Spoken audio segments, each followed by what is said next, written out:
Gentili signore e signori, un cordiale benvenuto a nome dell'Ateneo Udinese in occasione di questo 13° appuntamento di apertura che ha come tema Friulani delle Idee, 10 anni di dialoghi con il mondo.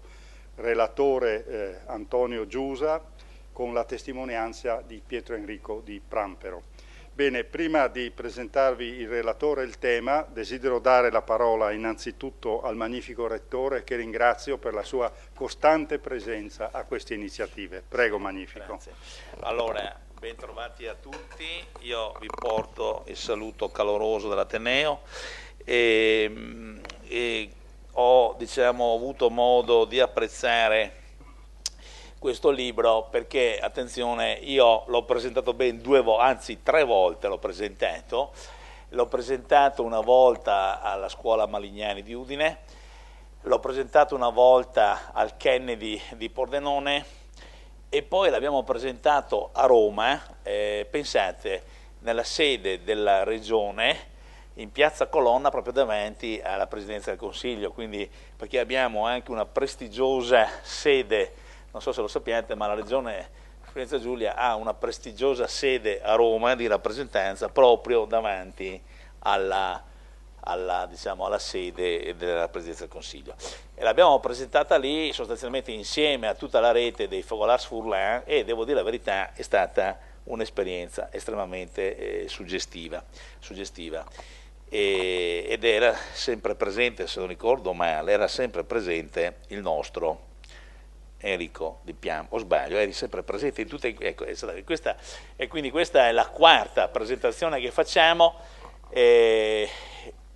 abbiamo voluto in questo modo testimoniare in maniera piena la partnership che abbiamo con la Fondazione Krupp, che ha voluto finanziare questo progetto, che è un progetto a nostro avviso di valenza scientifica e dopo appunto avremo modo di entrare nel merito, perché sostanzialmente fa una panoramica di 10 persone sia nel mondo tecnologico, cito uno per tutti i Malignani, ma anche nel mondo imprenditoriale, cito uno per tutti i Zanussi, ma anche in altri ambiti e la medicina, diciamo la verità, è quella che addirittura ci dà l'unico di questi 10 che oggi può essere qua con noi a parlare di queste cose. Esatto. Ecco. E quindi volevo dirvi che io voglio ringraziare Giusa, che come avete letto è anche, è stato anche professore a contratto del nostro Ateneo e insomma sostanzialmente è riuscito a fare un testo. Non è facile fare questi testi. Io ve lo posso dire perché l'ho letto tutto, perché ho dovuto prepararmi, quindi io l'ho letto tutto, vi posso dire che è un'operazione culturalmente riuscita. Devo anche dirvi la verità, non ho paura di confessarvi, alcune cose le ho imparate da quel libro, perché ad esempio non sapevo che questo grande designer che abbiamo avuto era una persona anche molto profonda, perché dopo ho cercato, mi sono informato, persone che quindi non soltanto hanno detto qualcosa nel loro ambito, ma persone a tutto tondo, insomma, dotate di un'etica e una profondità di comportamento personale che fanno onore al Friuli Venezia Giulia. Quindi sono qui, questa qui credo che chiudiamo il ciclo, è la 4ª presentazione, quindi siamo qui in fianco all'autore e al testimone e alla Fondazione Krupp, perché riteniamo che questo sia stato, delle molte operazioni che ha fatto la Krupp, sicuramente una delle migliori. Quindi grazie a tutti e buon lavoro. Grazie Magnifico Rettore, come avete già sentito dal professor De Toni, un partner essenziale di questa iniziativa è la Fondazione Krupp, quindi chiedo al suo direttore di portare il saluto. Buonasera a tutti. Porto volentieri il saluto della Fondazione Cassa di Risparmio di Udine e Pordenone e quello particolare del suo presidente D'Agostini, che avrebbe voluto molto essere qui come è stato presente a tutti gli altri incontri, ma purtroppo non essendo ancora dotato del dono dell'ubiquità non ha potuto presenziare. Come Fondazione, la Fondazione abbiamo appena approvato il nostro bilancio, abbiamo Ieri abbiamo inondato di numeri il povero Rettore e abbiamo confermato un budget abbastanza sostanzioso per la comunità, in particolare per la cultura. Noi diamo un terzo del nostro deliberato alla cultura, e dentro la cultura c'è una fetta che nel tempo è stata molto importante, dedicata alle iniziative editoriali. Questa fetta però nel corso degli anni si è molto ridotta perché abbiamo meno risorse da destinare, quindi dobbiamo come dire, affinare moltissimo i nostri criteri di selezione.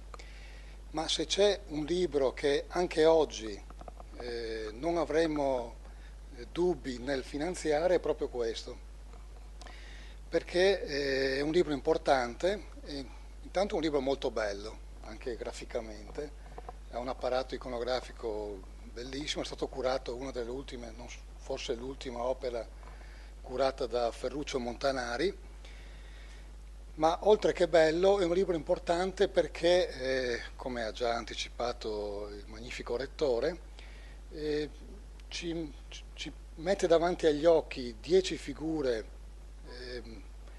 non poco conosciute o non abbastanza conosciute, che in tempi molto difficili, forse anche più difficili dei tempi che viviamo oggi, hanno saputo mettere a frutto la loro ingegnosità, la loro capacità di organizzazione, la loro capacità di fare impresa, e quindi possono essere un modello anche oggi. E in questo senso è un libro che parla di personaggi del passato, tranne uno ovviamente, ma che è un libro attualissimo, ed è per questo che l'abbiamo presentato, abbiamo voluto presentarlo per la prima volta nelle scuole, proprio per coinvolgere i giovani in questa idea che si possa uscire dalla crisi attraverso l'ingegnosità. Grazie a tutti e buonasera. Grazie direttore Nonis anche per il suo sostegno e per la sua partecipazione a questo evento. Ecco, ho il dovere di ricordare che in questa iniziativa, oltre all'università e alla Fondazione Krupp, partecipa anche l'amministrazione comunale di Udine, e in particolare vi voglio portare anche i saluti dell'assessore Pirone, che mi ha incaricato di porgerveli in quanto è anche lui impegnato in questo momento. Ecco, detto questo e completata la parte formale dei saluti, consentitemi pure di dire poche parole, anche se di fatto è stato già introdotto sia il tema che l'autore, su questi due aspetti.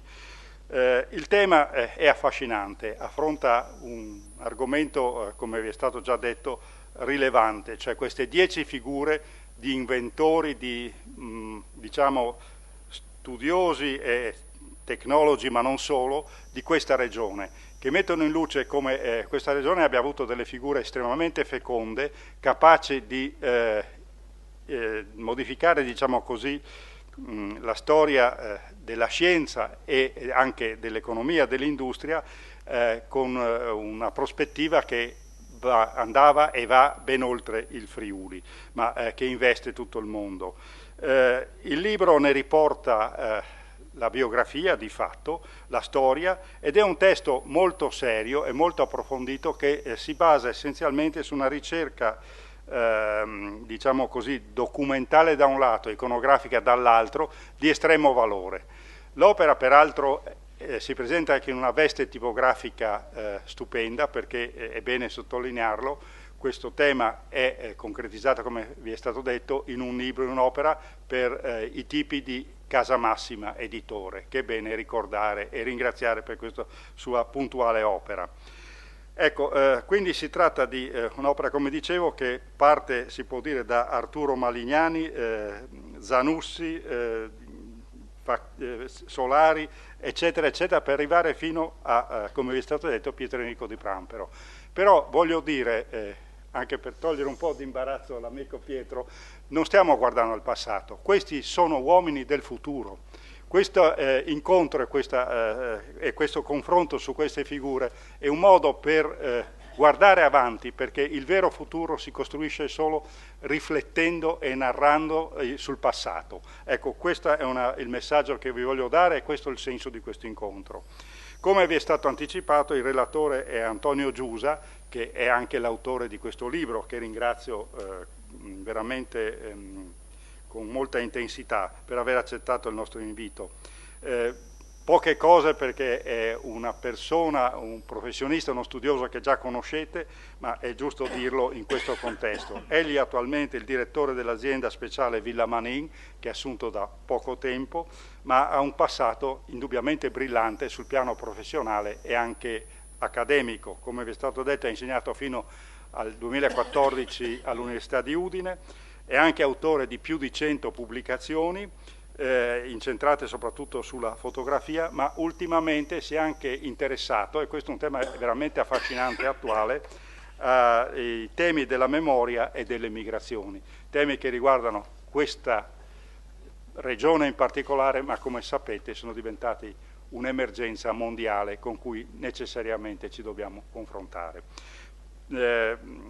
Ringrazio ovviamente anche il collega e amico Pietro Enrico Di Prampero per aver accettato questo invito e portarci dopo l'intervento la sua testimonianza da inventore. Grazie a entrambi e cedo la parola a Antonio Giusa. Grazie delle vostre parole e iniziamo questa conversazione un po' da un riferimento cronologico 3 anni or sono. Molto bene ha fatto Angelo Vianello a nominarlo, a casa di Mario Casamassima con Ferruccio Montanari è iniziata una discussione. Casamassima ha rilevato come nel panorama editoriale friulano mancasse un lavoro dedicato esclusivamente agli inventori friulani. Io non avevo mai fatto lavori di questo genere su questo argomento e soprattutto non mi ero mai cimentato con una prosa, diciamo, che stava a metà fra il riferimento scientifico, che è stato più volte ricordato, e la necessità di divulgazione. E spinto da Casamassima, ma soprattutto da Ferruccio Montanari, che aveva assicurato il suo apporto, ho accettato 3 anni fa di fare questo libro, che poi è diventato Friulani delle idee, ma ribadisco che l'oggetto del libro è senz'altro il mondo degli inventori. E ancora 2 parole su Ferruccio Montanari, che purtroppo alcuni mesi fa ci ha lasciato. È vero, in quel periodo, nel 2013, abbiamo fatto diversi libri insieme e voglio ricordarlo questa sera perché non dovete pensare ad un autore, a un editore e poi a un grafico che interviene in terza battuta, diciamo, per abbellire il libro. No, con Ferruccio non funzionava così, funzionava con un dibattito, diciamo così, quotidiano e con la ricerca di soluzioni, per cui mi fa piacere che il libro sia piaciuto, proprio come oggetto, come prodotto da sfogliare, perché poi parlerò di persone che sono molto lontane nel tempo e nello spazio. Non so, comincio subito con Facchina, con Gian Domenico Facchina, che avevo conosciuto proprio durante i miei studi sull'emigrazione friulana. Ha fatto fortuna in Francia, è diventato il più grande mosaicista di Francia e il suo nome è legato ad alcuni monumenti, ad alcune delle opere d'arte più importanti della Francia. Ecco, lavorare con Ferruccio era un piacere, perché io dicevo, ma sai, Facchina ha decorato l'Opera Garnier, e lui con un immenso patrimonio librario, con i libri giusti, tirava fuori il libro giusto, avevamo l'illustrazione dell'Opéra Garnier, per cui tutto un altro mondo rispetto a quello che abbiamo noi adesso, per cui andiamo a cercare in internet le soluzioni. Lì c'era cultura, c'era anche il piacere della realizzazione dell'oggetto libro, e quindi è stato l'ultimo regalo che ha fatto a me, ma che ha fatto a tutti noi, e quindi è giusto che noi oggi lo ricordiamo.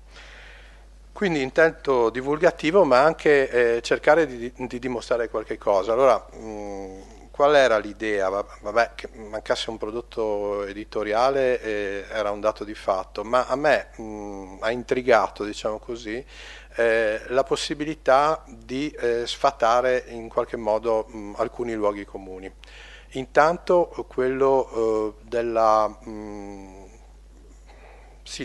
connotazione del popolo friulano: salto, onesto, lavoratore, forte, onesto, lavoratore. In anni e anni di ricerca, di raccolta, di interviste, di testimonianze presso le nostre comunità all'estero, ho imparato senz'altro che è vero che queste sono alcune delle caratteristiche del popolo friulano, che poi vengono riconosciute anche nel lavoro e nella vita che i friulani svolgono non soltanto in Friuli, ma in giro per il mondo, dove sono più rispetto a quelli che sono qui. Ma mi è sempre rimasto in mente un obiettivo, quello di dire che esiste dell'altro, esiste una ingegnosità, esiste una capacità di trovare soluzioni, esiste una possibilità che questo popolo ha manifestato più volte. Allora, la difficoltà era quella di selezionare, di trovare una decina, in realtà sono 10 dialoghi ma sono 11 persone fisiche, di trovare chi rappresentasse questa attitudine. E in secondo luogo sfatare anche un secondo luogo comune che vuole il Friuli periferico, che arriva sempre per ultimo. Ecco, i 10 casi che sono stati selezionati testimoniano invece come dal Friuli o dalla testa di un friulano siano nate delle soluzioni che poi stavano al centro del mondo, e quindi diciamo che non è una novità quella della globalizzazione, o quella che secondo me con un termine improprio viene chiamata fuga dei cervelli. In realtà il Friuli, turbato da varie vicende storiche, però è sempre riuscito a rimanere al centro di un mondo che in questo caso è soprattutto un mondo imprenditoriale, ma è anche un mondo artigianale, artistico e scientifico. E veniamo alle fonti. È ben vero che avevo il compito di divulgare, di trovare delle parole che fossero adatte a raggiungere un mondo di giovani, ma anche un mondo di persone forse un po' estraneo al mondo accademico, quindi non si trattava di scrivere un saggio, si trattava di scrivere dei profili. E quindi, trattandosi di inventori, la fonte primaria è quella dei brevetti industriali.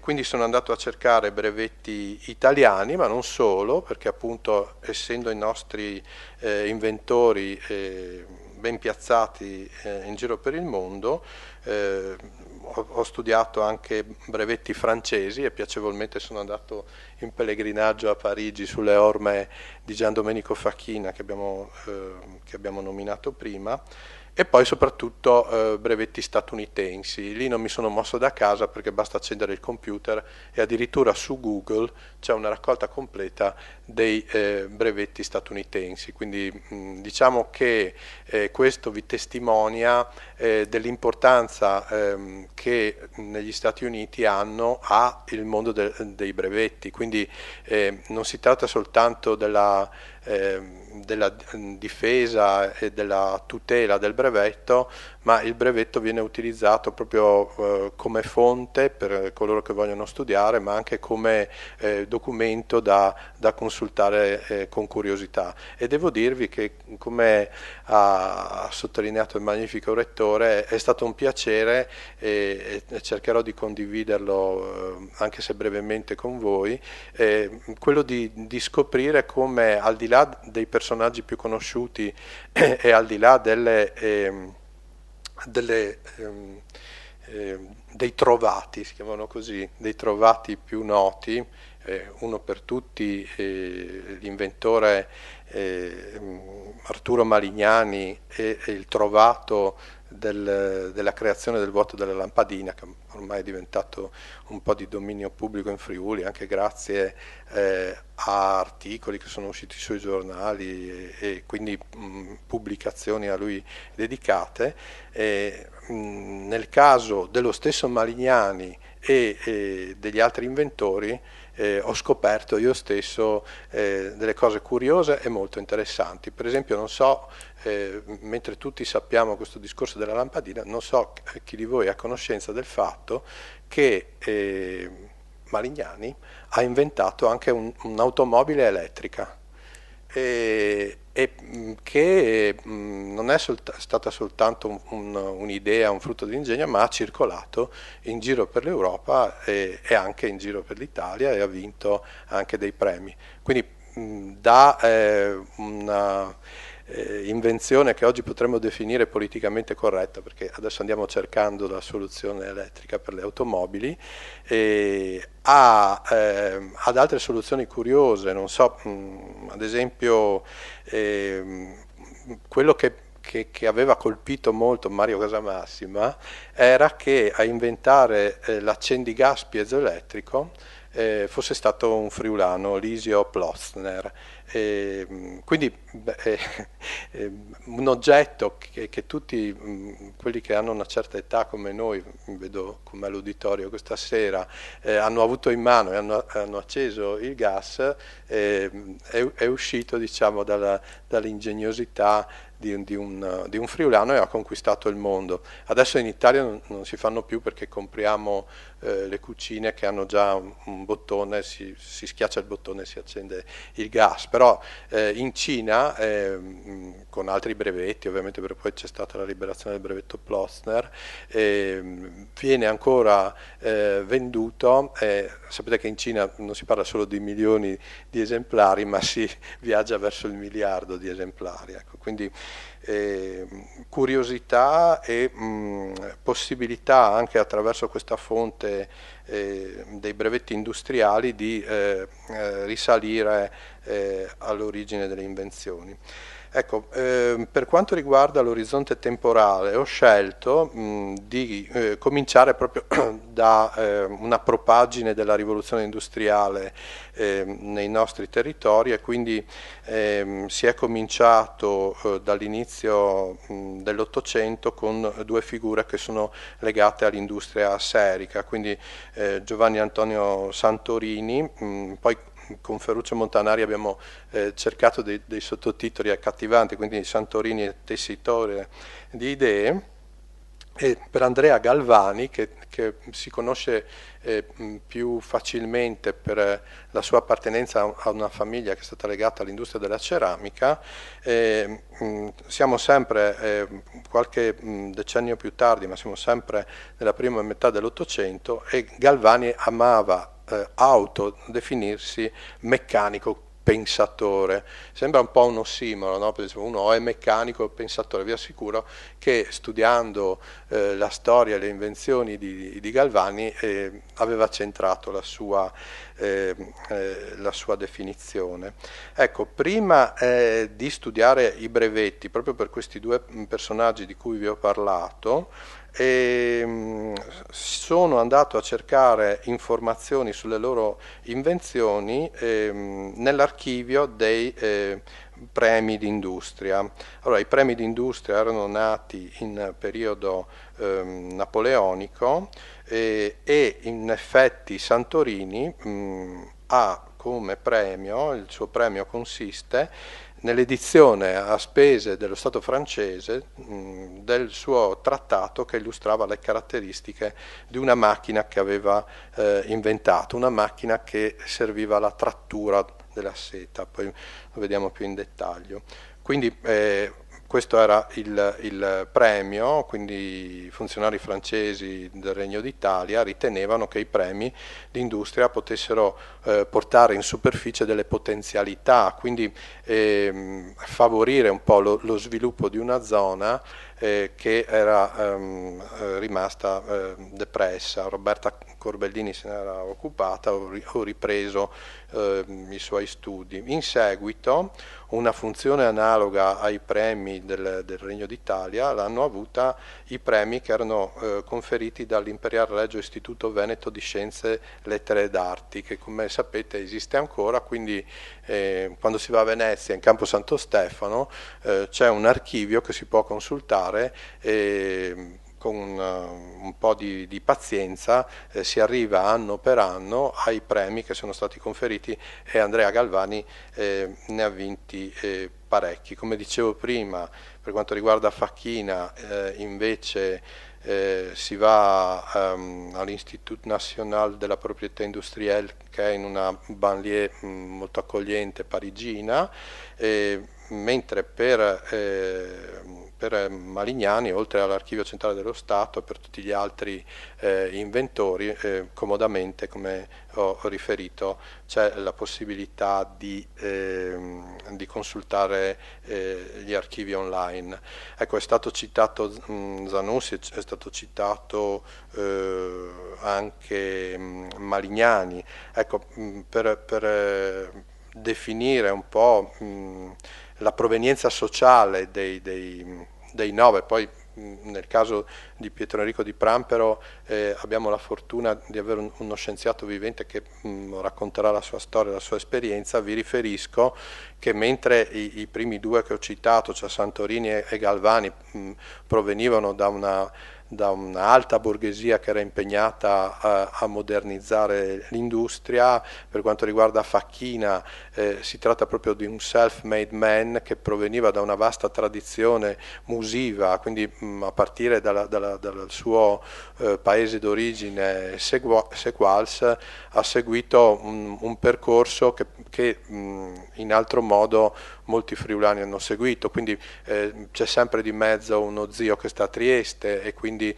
la sua possibilità poi di operare sui mosaici di San Giusto, c'è sempre uno zio prete, e quindi nel caso di Facchina un canonico di San Marco che lo ha introdotto ai capolavori musivi veneziani della Basilica di San Marco, e poi c'è una storia curiosa che lo porta in Francia, però il punto di partenza è una povera famiglia friulana. Poi ci sono i figli d'arte, no? Per cui come Zanussi, che aveva il papà che aveva messo in piedi un'azienda di stufe e di cucine economiche, c'è Remigio Solari che è uno degli esponenti di una famiglia che a partire dalla prima metà del Settecento, proveniente dalla Liguria, si era distinta per la produzione degli orologi da torre, che avevano un mercato che travalicava i confini del Friuli, e quindi orologi solari si trovano fino al sud della Dalmazia attuale, e quindi Croazia, poi si trovano un po' dappertutto in Italia, no?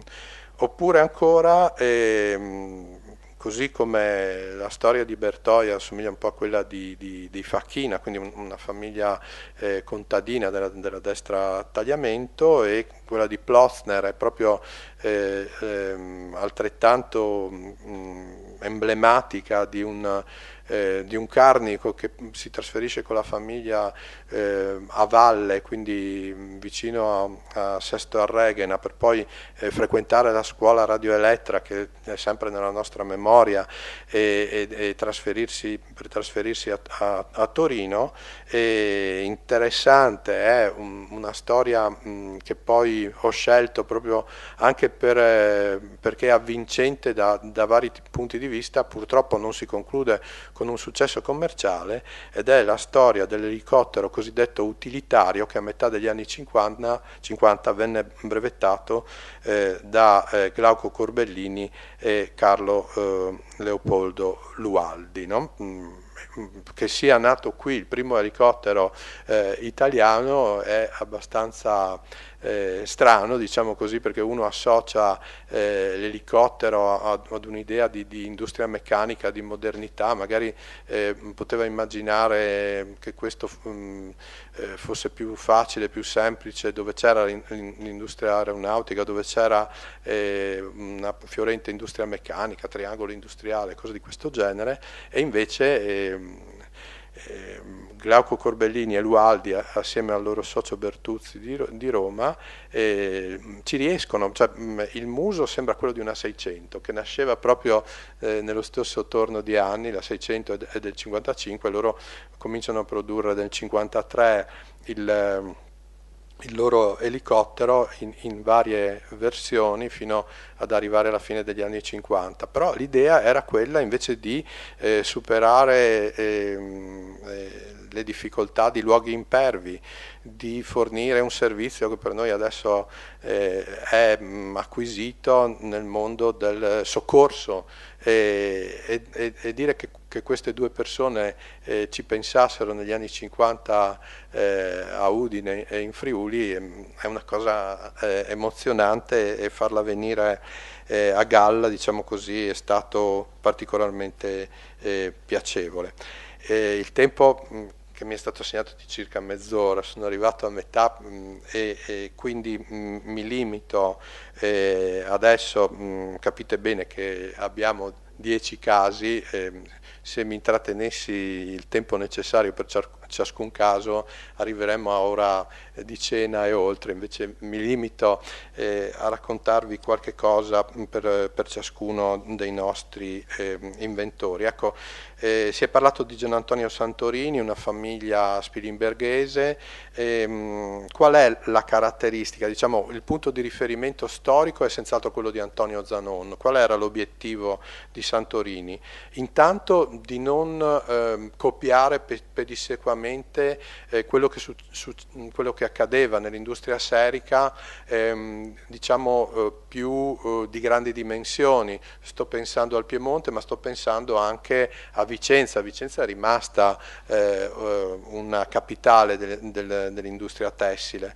Ecco, lo sforzo di Santorini è stato quello di riportare ad una dimensione molto più piccola il concetto di innovazione. Cosa voleva fare? Voleva, intanto, che cos'è la trattura? La trattura è la prima operazione di trasformazione del bozzolo, del bacco da seta, in seta grezza, ed è particolarmente importante perché se non si fa bene la trattura poi la qualità non si può ritrovare soltanto nelle attività successive, per esempio quella della filatura. Quindi Santorini, che era nato l'8 giugno del 1756, studia matematica, fisica, botanica e architettura, e tutta questa sua preparazione la mette a frutto nella produzione della macchina. Allora dovete pensare a ragazze molto inesperte. Il problema era anche quello di raggiungere una temperatura sufficiente dell'acqua per poi dipanare la materia prima. Lui riesce a ottimizzare le fasi di lavorazione, a migliorare la qualità, ad aumentare la produttività, a contenere i costi, perché con il suo sistema diciamo che si otteneva un risparmio di manodopera e non ultimi obiettivi raggiunti è stato il risparmio del combustibile e una maggiore salubrità del luogo di lavoro, perché siccome c'era una combustione, lui è riuscito a far star meglio le menatrici, così si chiamavano le donne che regolavano il movimento di quello che all'epoca si chiamava NASPO e che noi conosciamo meglio come arcolaio. Quindi invece di un grande numero di uomini e di donne che di donne e di uomini che dovevano provvedere alla combustione, si ottiene un ragionevole risparmio della manodopera, ma aveva una straordinaria capacità di trovare soluzioni. Dicevo prima dei suoi studi all'Ateneo Patavino, per cui faceva studi di chimica e aveva trovato delle sostanze che andavano molto bene per la lubrificazione. E qua una cosa strana che abbiamo scoperto con Ferruccio Montanari era che si usava l'asfalto e il bitume di Giudea. Siccome io insegno storia della fotografia, il bitume di Giudea è una sostanza fotosensibile che Nicephore Niepce prima di Daguerre aveva scoperto e quindi per me tutte queste magnifiche invenzioni si tenevano in piedi. E in più c'è il discorso del lapis, che a noi sembra grafite, invece il lapis piombino che lui utilizzava nella sua macchina. Quindi Galvani, che poi era un lontano parente di Santorini, continua questa sua attività per la trattura della seta, la precisa, la migliora, e a Pordenone e a Cordenons, quindi in quella che un po' ampolosamente veniva chiamata la Manchester del Friuli, anche lui con studi dapprima, come succede, non so, mi ha chiesto una gentile intervistatrice per la radio dell'Ateneo se questa attività che avevo fatto potesse essere utile anche per i giovani che frequentano l'Università di Udine adesso. Io ho risposto di sì. Per esempio i genitori di Galvani lo conducono verso la carriera forense. Lui per fortuna disubbidisce, prende la laurea in giurisprudenza e poi invece si laurea, come avveniva allora negli studi Patavini, in ingegneria, architettura, fisica e matematica. E lui, il meccanico pensatore, oltre a questo sistema di centralizzazione del sistema di riscaldamento con un risparmio notevole di persone, nel 1827 comincia a mietere premi, medaglie d'oro, come dicevo prima, all'Istituto Veneto di Scienze, Lettere ed Arti, e inventa qualsiasi cosa. Vi dico semplicemente macchine cavasassi, odometro, quindi una specie di contachilometri, le cose più varie. Dove inventava queste cose? Ovunque. Quindi anche qui si sfata un po' il mito dell'inventore che ha bisogno dell'isolamento, della concentrazione, che poi inventa delle cose soprattutto strane, inutili o che solo a volte diventano oggetti della produzione. Per dire, il vulcanico Galvani viene invitato a Milano al Teatro alla Scala per assistere al balletto Prometeo con la musica di Beethoven, si stufa dopo il primo atto e ti inventa lì il calorifero economico.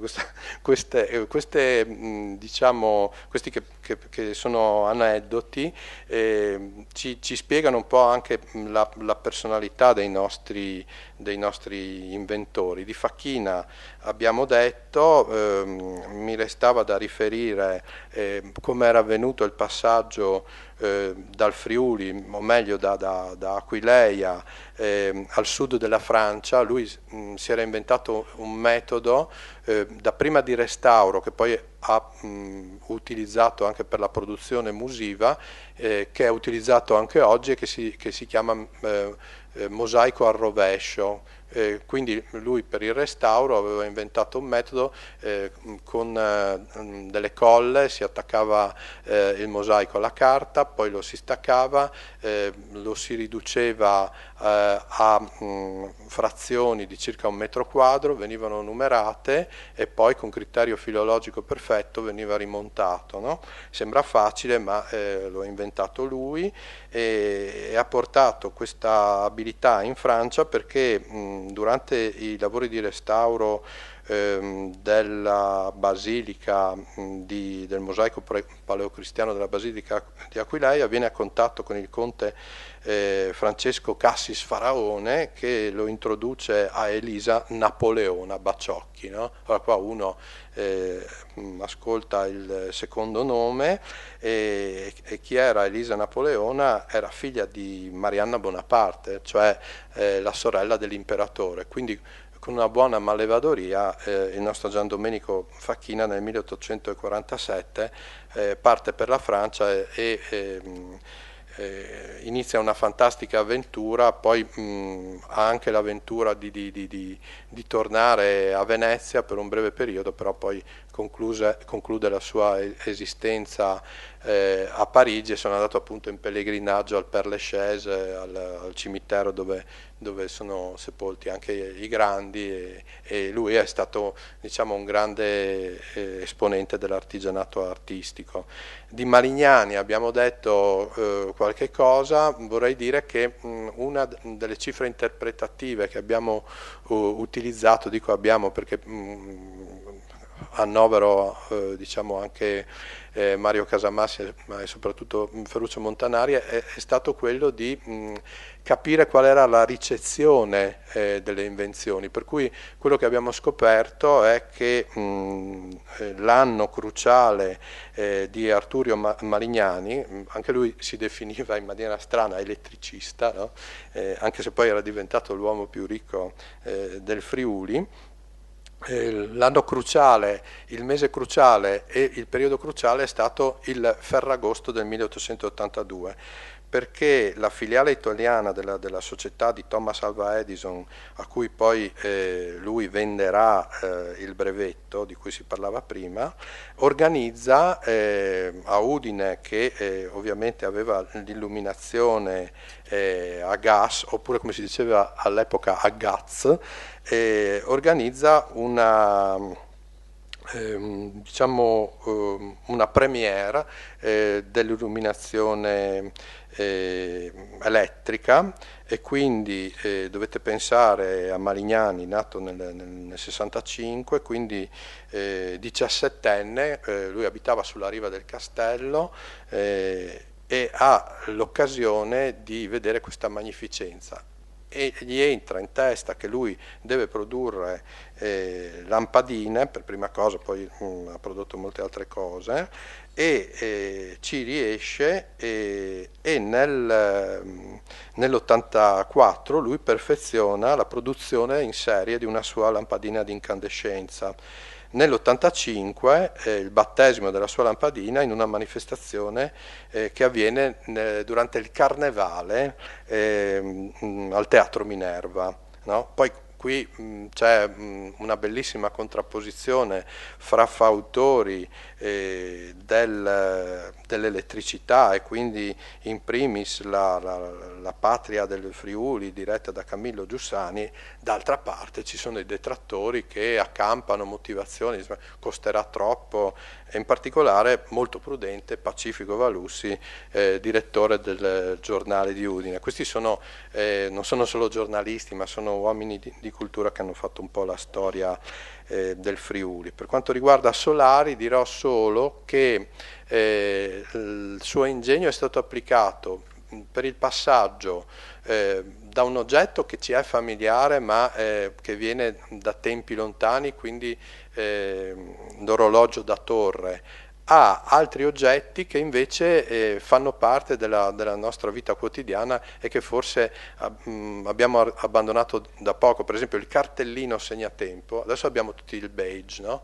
però il cartellino segnatempo l'ha inventato Remigio Solari, e poi dirò soltanto dell'orologio a palette, diciamo così, pluripremiato anche con il compasso d'oro per Gino Valle, e quindi dalla fine degli anni 30 al 1956, anno della morte di Remigio Solari, questa azienda, dalla situazione di Pesaris, chi di voi conosce la Carnia sa di che cosa sto parlando, si trasferisce a Udine, e noi conosciamo abitualmente la figura di Fermo Solari, no? Io ho avuto il privilegio di conoscerlo, è stato anche senatore della Repubblica, è stato importante nella lotta di liberazione, però Fermo Solari faceva la parte che oggi chiamiamo commerciale.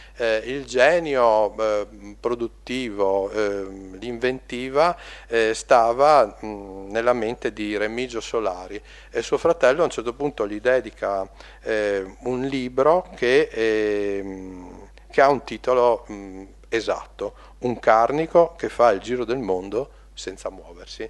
E quindi lui dalla sua fabbrica, che per lui era casa bottega, non si muove, però conquista tutto il mondo, e adesso noi siamo abituati ad andare in qualsiasi aeroporto e a vedere tutte le palette che girano, perché poi da orologio diventa anche teleindicatore, grazie a Remigio Solari. E la figura di Zanussi l'ho già ricordata, quella di Lualdi e Corbellini parimenti. Diciamo qui, per chi è più interessato ad un genere che è un po' il giallo politico, dirò che c'è del materiale interessante, perché il 31 gennaio del 1959 lo Stato Maggiore delle Forze Armate Italiane conferma l'acquisto di un esemplare dell'elicottero di cui abbiamo parlato, e notavano i giornali dell'epoca che questa gara valeva 2 miliardi di lire di quei tempi, potete immaginare. Era una bella cifra di cui l'azienda friulana ricevette soltanto alcuni anticipi. Cosa succede dopo? E qui entrano in campo degli uomini che ovviamente conosciamo, uomini politici che conosciamo per altri motivi: Paolo Emilio Taviani, Antonio Segni, ma soprattutto Giulio Andreotti. E nel 1962 la vicenda, diciamo, industria friulana, industria multinazionale, si conclude a favore di quest'ultima con l'acquisto degli elicotteri della Augusta Bell. Quindi per chi è più interessato anche a questo genere di vicende ce le abbiamo.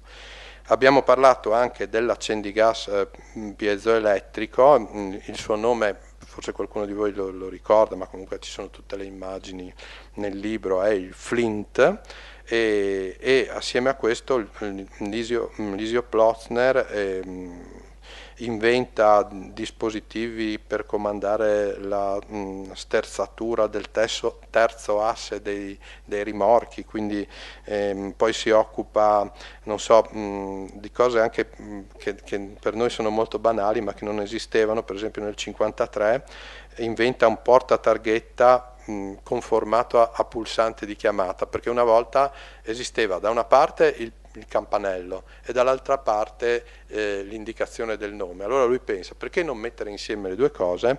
Poi in realtà le sue invenzioni, non soltanto l'accendigas, sono state poi molto molto fortunate. Un'altra cosa che inventa è il citofono bicanale con commutazione automatica. Cioè una volta era passo, no? Cioè, bisognava parlare uno alla volta, e invece il nostro Lisio Plotzner inventa questo citofono per cui la gente può comunicare meglio da casa diciamo, al pianerottolo oppure al marciapiede, e poi da questo passa al videocitofono. Quindi sono rimasto più o meno nella mezz'ora e avrei, insomma, leggete il libro se vi va e ancora grazie di essere intervenuti.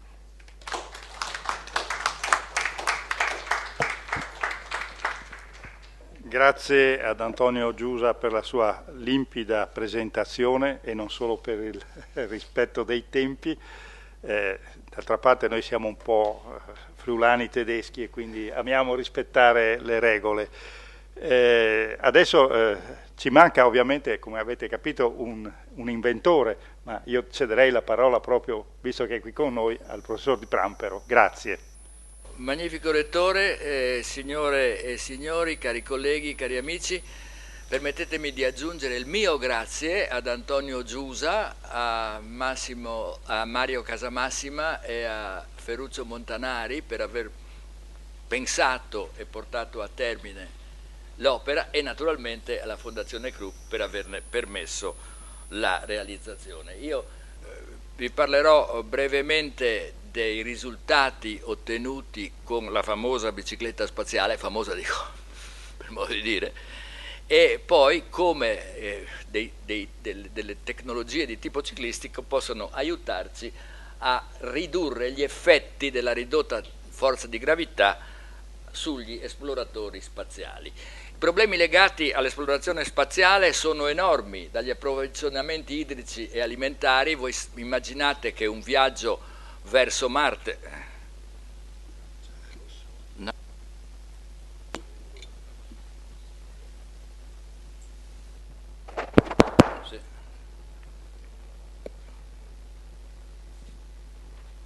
immaginate che un viaggio verso Marte dura grosso modo 1 anno e mezzo con la velocità delle astronavi di oggi e si spera altrettanto per tornare. Non si può andare a tirarsi dietro 15 tir di pasta asciutta, bisogna creare i propri alimenti con delle serre che viaggiano con l'astronave. Le radiazioni sono un grossissimo problemi psicologici. Io vi parlerò essenzialmente dei problemi fisiologici che conducono a quello che si chiama il decondizionamento dovuto alla microgravità. Mi soffermerò soprattutto sui problemi legati alla fisiologia muscolare, che sono quelli che noi abbiamo studiato grazie alla bicicletta spaziale, e in particolare poi vi parlerò dei problemi legati al controllo cardiocircolatorio. Nello spazio abbiamo questi effetti della microgravità limitano grandemente l'attività degli astronauti sia in volo sia durante l'attività extraveicolare. EVA non è la nostra progenitrice ma è Extravehicular Activity, e ovviamente agli astronauti che dovessero lavorare in basi permanenti sulla Luna e su Marte oltre che al rientro a Terra. Qui vedete un'immagine di 2 astronauti, non ho mai capito perché quelli europei e americani si chiamano astronauti, quelli russi cosmonauti, fanno lo stesso mestiere. Questi 2 signori qua questo è lo shuttle, che non ho mai capito perché viaggia con la pancia verso l'infinito, questo è il timone di coda e questa è la Terra, e questi 2 sono lassù che lavorano per riparare il telescopio Hubble, che è lì da 20 anni, dal 1995, che ha dato un sacco di dati estremamente interessanti agli astrofisici. Questo signore qua che viaggia nello spazio ve lo potete immaginare. Le alterazioni muscolari sono di tipo strutturale, essenzialmente atrofia del muscolo, dovuto ovviamente all'assenza di gravità. Nello spazio nulla pesa niente, quindi i muscoli si atrofizzano alla grande, soprattutto i muscoli posturali, cioè quelli degli arti inferiori, della schiena, dei glutei, che ci servono a mantenerci in piedi. Le alterazioni strutturali portano anche ovviamente a una caduta della forza e della potenza muscolare, e l'alterazione del controllo motorio è un fattore molto importante che contribuisce alla riduzione della potenza muscolare. È proprio questa serie di cose che abbiamo studiato a partire dagli primi anni 90 fino ai fine anni 80 in realtà, fino ai primi anni 2000, grazie a una marchingegno che abbiamo costruito qui a Udine all'Istituto Tecnico Malignani, il cui preside allora era il professor Fabio Illusi, che mi fa piacere ricordare perché entusiasticamente ci venne in aiuto, purtroppo ci ha lasciato circa un anno fa. Fu chiamata bicicletta spaziale perché c'era anche un cicloergometro, ma in realtà non dei dati ottenuti col cicloergometro vi parlerò, ma di quelli ottenuti durante esercizi di tipo esplosivo.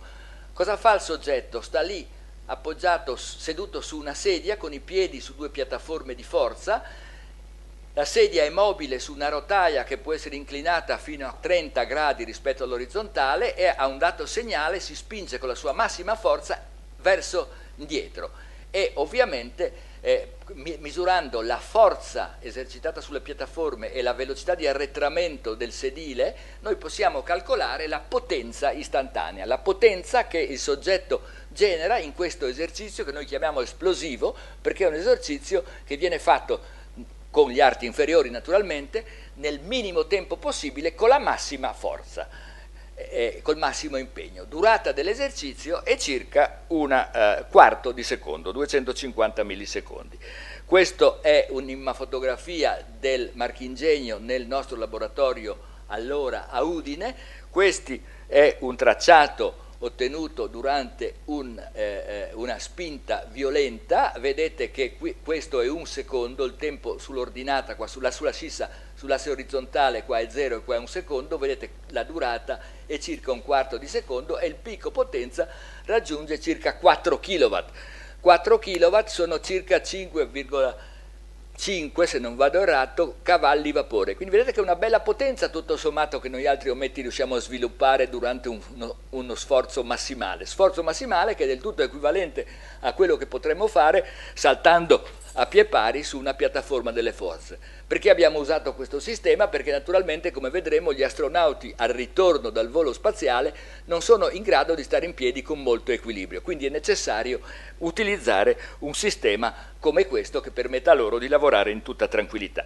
Questo marchingegno veniva trasportato da Udine a Star City. Star City è una città artificiale costruita ai tempi dell'Unione Sovietica, una quarantina di chilometri a nord-est di Mosca, dove abitano gli astronauti, cosmonauti e astronauti quando il clima politico è cambiato, le loro famiglie, i tecnici, i medici, quindi è una città dove noi abbiamo fatto un sacco di esperimenti sugli astronauti e cosmonauti prima della loro partenza. Da Star City vanno al cosmodromo di Baikonur in 2 ore di volo e da lì partono per lo spazio, ritornano sempre al cosmodromo di Baikonur e in 2 ore sono a Star City. Quindi questo ci permetteva di fare delle misure immediatamente prima e immediatamente dopo, periodi di durata variabile a bordo della stazione spaziale che allora nello spazio era la Mir, rimpiazzata negli anni 2000 dalla International Space Station, su cui abbiamo in questo periodo la nostra astronauta Cristo Foletti. Cosa abbiamo osservato? Abbiamo osservato una serie di esperimenti un dato abbastanza interessante, che dopo 6 mesi di volo spaziale la massima potenza esplosiva di questi esercizi alla massima forza di durata brevissima era ridotta addirittura a un po' meno della metà del valore prevolo. Perché questo dato ci ha stupito? Perché nelle stesse condizioni la massa dei muscoli degli arti inferiori si era ridotta solo del 10% rispetto ai valori di partenza. La riduzione della massa degli arti inferiori è così ridotta perché, è così piccola, perché i soggetti a bordo della stazione spaziale per disciplina militare devono fare almeno un paio d'ore di esercizio fisico al cicloergometro a intensità appropriata a mantenere la massa muscolare, che in effetti resta, perché ritornano dallo spazio dopo 6 mesi con ancora il 90% della massa muscolare degli arti inferiori che avevano prima di partire. Nonostante abbiano ancora il 90% della massa muscolare, non riescono a utilizzarla appropriatamente perché ne tirano fuori soltanto la metà della potenza che ne avrebbero potuto tirar fuori prima del volo. Quali sono le ipotesi che noi abbiamo per spiegare questi dati, che non è purtroppo ancora una ipotesi provata, ma che gran parte di questo effetto sia dovuto agli effetti dell'assenza di peso sul controllo motorio. Perché? Nello spazio nulla pesa niente, quindi voi andate a prendere questa bottiglia e vi programmate la vostra corteccia motoria con lo stesso tipo di movimento che fareste sulla Terra, dove sapete per esperienza che questa bottiglia pesa mezzo chilo o quel che l'è. Nello spazio voi andate a prendere questa bottiglia, non pesa niente. Fate un esercizio dismetrico, che è lo stesso che voi fareste se andate a prendere una bottiglia piena di vino e elas la sollevate vuota, quindi fate un esercizio dismetrico. Naturalmente, e questo è confermato colloquialmente dal fatto che l'astronauta che arriva per la prima volta a bordo la matricola dello spazio assolutamente si muove come un elefante in un negozio di quincaglierie, balla da una parte all'altra della stazione spaziale perché non è in grado di fare movimenti appropriati all'ambiente in cui si trova. Anche se nello spazio non ci si va dall'oggi al domani, ci si va dopo mesi e mesi di allenamento, ma naturalmente sulla Terra riprodurre le condizioni di assenza di gravità è praticamente impossibile. Naturalmente il nostro cervello, anche se molti ce l'hanno e non lo usano o lo usano solo per il controllo, per le funzioni vegetative, il cervello impara, è fatto per imparare, quindi dopo una settimana, 10 giorni a bordo della stazione spaziale, l'astronauta si muove senza fare esercizi violenti, si muove in modo garbato, delicato. Quando torna a terra la situazione è esattamente inversa. Lui si è programmato per i 6 mesi a bordo della stazione spaziale in modo da evitare qualsiasi esercizio di tipo violento e esplosivo e quindi si trova nella incapacità, pur avendo i muscoli, di usarli appropriatamente. Aspettate una decina di giorni, la situazione si inverte naturalmente senza problemi. Ecco, e vengo alla seconda parte della mia cosa, parlarvi delle alterazioni cardiocircolatorie. Nello spazio la pressione generata dal ventricolo sinistro lungo tutto il sistema arterioso è esattamente uguale a quella che noi abbiamo quando siamo orizzontali a terra. Se io sono orizzontale a terra, sdraiato sul mio letto, il mio ventricolo sinistro genera una pressione media di circa 100 mm di mercurio e che io la misuri ai piedi o la misuri alla testa sono sempre molto vicino a questi 100. Se mi alzo in piedi di colpo, a livello dei piedi la pressione aumenta di colpo perché c'è il peso della colonna di sangue dal ventricolo sinistro ai piedi, mentre a livello della testa diminuisce di circa 25-20 mm di mercurio. E naturalmente la testa, come dicevamo prima, è importante che abbia una perfusione continua di sangue e quindi Madre Natura ha messo un sistema di recettori che noi chiamiamo barocettori proprio qui a livello della carotide, dove la carotide interna porta il sangue al cervello, e questi barocettori sono degli organelli che sentono la pressione all'interno del vaso e quando cala mandano subito una serie di impulsi ai centri cardioregolatori, aumentando la frequenza di contrazione, la forza di contrazione del ventricolo sinistro e quindi riportando la pressione di perfusione a livello cerebrale ai valori normali perché il cervello possa ricevere l'apporto di sangue e di ossigeno di cui ha bisogno. Nello spazio questo non succede più perché qualsiasi sia la vostra posizione, sdraiati, orizzontali, verticali, non esiste l'alto e il basso, quindi in qualsiasi posizione sia il vostro corpo rispetto alla navicella spaziale, la vostra pressione di perfusione del cervello è sempre quella generata dal ventricolo sinistro. Di conseguenza i barocettori si disabituano, non funzionano più, come qualsiasi organo che non si usi, si dimenticano di lavorare. Il risultato è, quando ritorno a terra, una serie di pasticci che vedete qua, di cui il più importante è l'intolleranza ortostatica. L'astronauta, tutti gli astronauti, tutti i cosmonauti, al ritorno a terra, purché il volo duri più di una decina di giorni, non riescono a stare in piedi per più di una manciata di secondi, devono sedersi o sdraiarsi. Questo naturalmente comporta anche vertigini e altri problemi che vedete elencati in questa diapositiva. Naturalmente anche qui, passata una settimana, 15 giorni, la situazione si normalizza. Guardateli qua, poveretti, che aria che hanno. Questo qui è Polyakov, che ancora sta bene, pur essendo stato 1 anno e mezzo a bordo della stazione spaziale Mir. Questo qui è Viktorenko, anche lui stava benino. Questo qua, guardate, sembra una moica, come dicono i veneziani, è un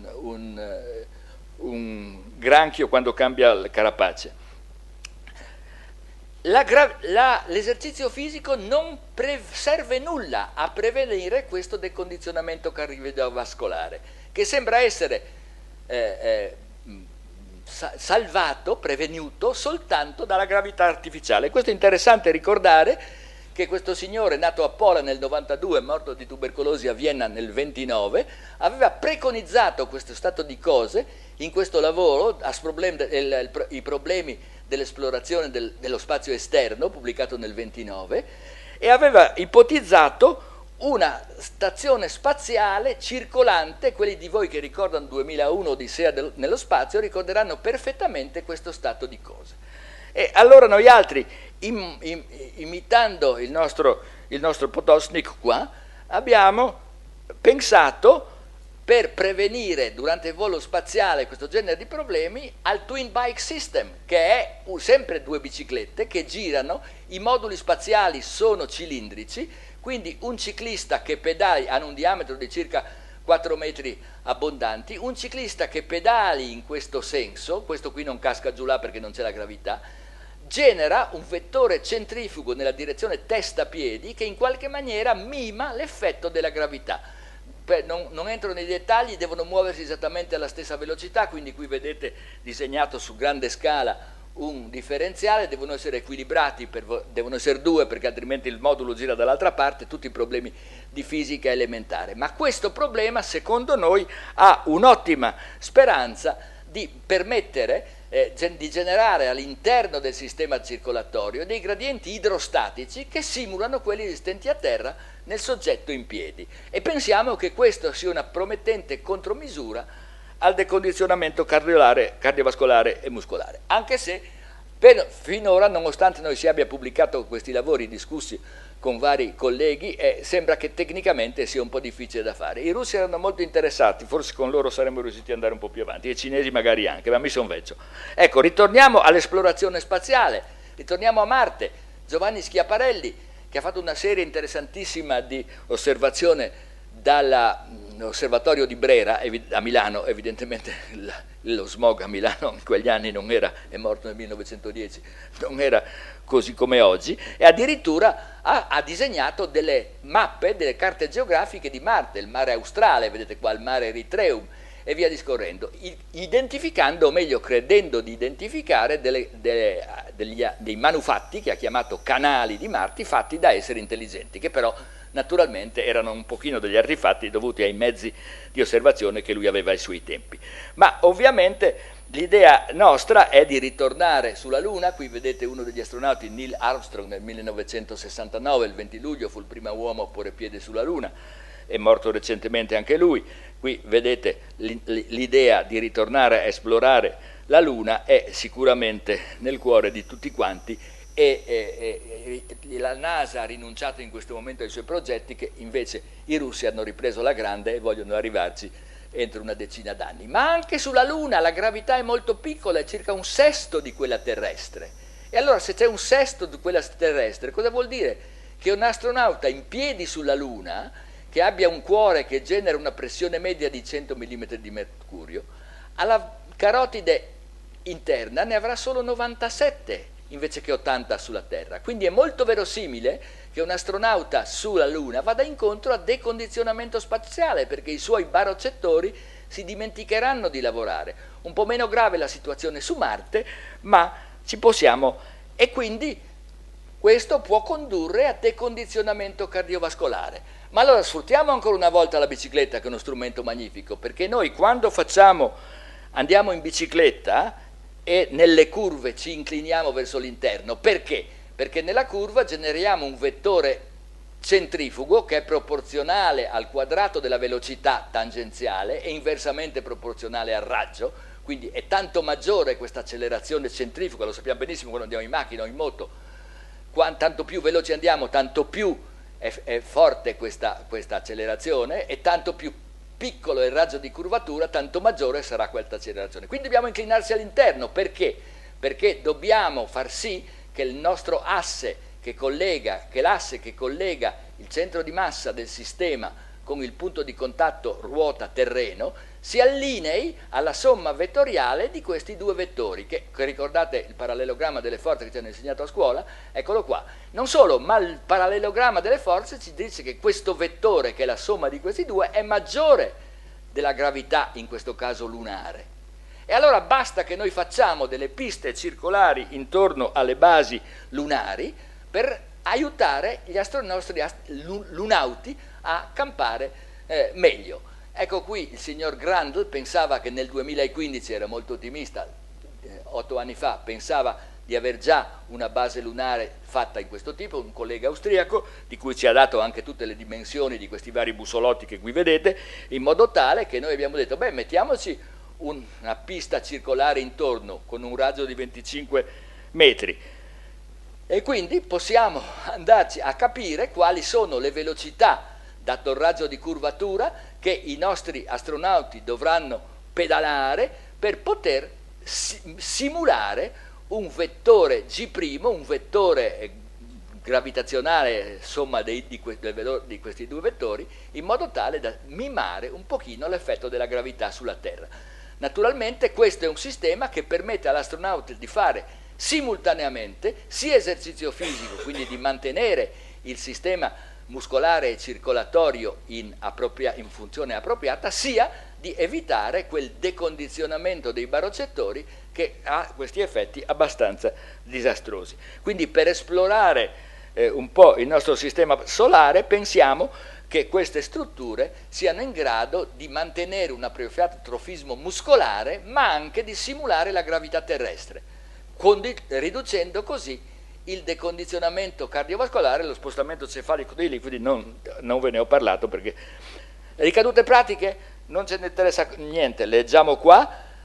Voglio dire ultime due cose, che questo genere di cose non si fanno da soli, quindi io voglio estendere un ringraziamento particolare al preside Fabio Illusi, che non c'è più, del Malignani, ai due tecnici del Malignani, Claudio Annoni e Ranieri Burelli, che hanno costruito meccanicamente il Marco Ingegno, che hanno fatto vari esperimenti con noi sia a Udine che a Star City. I miei collaboratori, menziono Guglielmo Antonutto, che è andato in pensione anche lui recentemente, Carlo Cappelli e Paolo Zamparo, che sono all'Università di Verona, Massimo Gerardi, che è all'Università di Modena. E poi voglio ringraziare anche un'altra cosa, tengo a dirlo in questa sede, che questi esperimenti venivano finanziati in parte dall'Agenzia Spaziale Italiana e in parte dall'Agenzia Spaziale Europea, e se non fosse stato per la generosità e la simpatia del direttore dell'Istituto di Biologia dove lavoravo allora, il professor Franco Quadrifoglio, e la ingegnosità del segretario del Dipartimento Serena Pudicio, del suo braccio destro Manuela Tomad, mai saremmo riusciti a fare niente, perché una volta firmati i contratti e quindi presi gli impegni con l'Agenzia Spaziale Europea e l'Agenzia Spaziale Russa, i soldi dell'Agenzia Spaziale Italiana arrivavano, ma chissà quando, e quindi si doveva fare le cose non si sa come, tirando fuori i soldi di tasca nostra, ma Quadrifoglio e le nostre due ragazze del Dipartimento sono riusciti a trovare dei giusti giri di soldi in modo da anticiparlo da altri fondi, quindi anche loro tengo a ringraziare. Poi un grazie di tipo diverso va rivolto ai miei vecchi,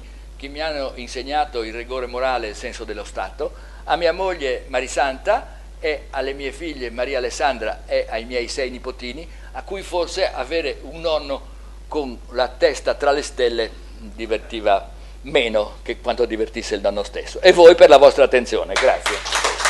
Grazie.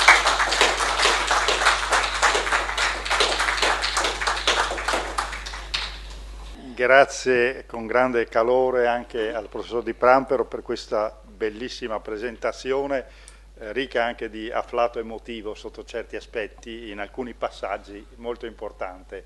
C'è stato coinvolgente proprio, abbiamo rivissuto la tua avventura, questa è la sensazione che io ho percepito dalla tua bellissima presentazione. Grazie Pietro Enrico. Grazie.